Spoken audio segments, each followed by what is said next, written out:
This is Jonathan Agger, fifth Pro Boxing Fans, joined by Shane McGuigan. 2 wins to close out the year. Let's start with Chris Billam-Smith, knockout of the year contender. What did you make of the fight up until the knockout?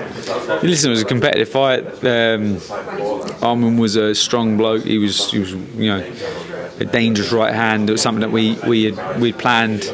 Well, not planned, but we obviously we did a lot of work with Craig Richards. We did some work with Dan Aziz. We did some work with Joshua Boazzi, shorter guys. We did work with Devon Miller and lots of guys that have got good right hands and kind of throw different. Chevron Clark as well. Everyone throws it different up the middle, around the sides.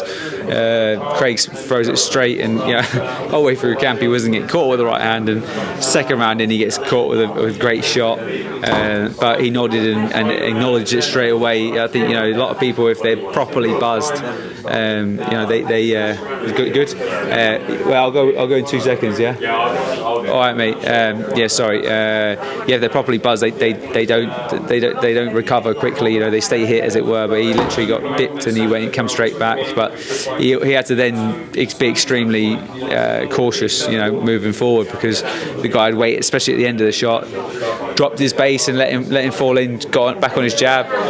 I knocked him out in an amazing knockout. He put his shots together when the guy was punching. He punched with him short. Kept trying to punch with him a bit too long. But what a finish! I was going to ask, when you say you got caught with the right hands and people were questioning whether he was buzzed or not, is there something to do with sort of the fact that it wasn't the world title fight, it was the fight before, so that it's going to be a bit of potential mistakes? No, nothing to do. You got a guy that just got off. He's a heavy-handed guy. That's what got him to being in the top 15 in the world, is his power. He's not technically gifted or nothing like that. He's not like he shows everything, but he's got world-class power. That guy. Mastinek's been in there with everyone. He's highly ranked. He's one of the best cruiserweights in the world, and he had Mastinek in Paffins, which is a very safe club. He had him very badly hurt. So Chris is Chris silly. He stupidly got caught pulling out, but he's got a great chin, and I think sometimes he relies on it a little bit too much. Caroline breezed past her opponent in the first round. I think Ben Shalom said that she called out Michaela Mayer. She told me the other day she wants world titles. What do you think of potentially a fight with Mayer? Is that early, or is she ready? Yeah, we're going to have an 8-rounder, and then we're going to go into title fights, whether that's world title fights or fringe, international belts and stuff like that. So she's genuinely one of the best fighters in the world. I think in 12 months' time she might be one of the best female fighters on the planet. I've got such high hopes for her. I know how good she is. I know how coachable she is. She is a great person as well, but she's not sweet when she's in there. She's an absolute spiteful savage. And some of your standout moments personally from this year?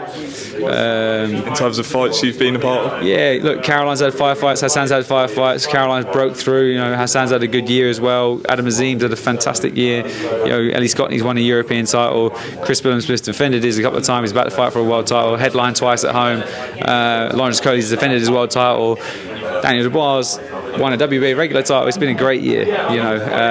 Robbie Davies only had the 1 fight, but Anthony Fowler had 1 fight. So, but it's just been a very good year. I think we're about 25, 26 fights. 12 of them have been championship fights, and we haven't lost. So I'm happy. It's when you round up the year, you like to reflect on it. We've had a lot of adversity in the year. We've had Daniel being dropped, Chris getting buzzed, but we keep winning. So where there's a will, there's a way, and we're finding ways, and we're trying to always constantly strive for perfection and get better, and that's what my role is, and I'm happy with a good 2022.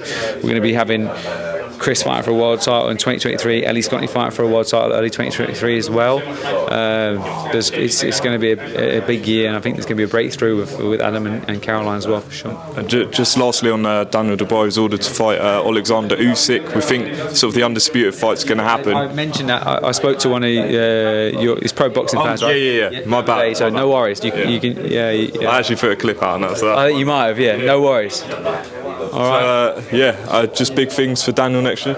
Yeah, he's got a recovery process, and we'll sit and wait and see what the next move is. Brilliant, Shane. Enjoy, Chris. Thanks, mate.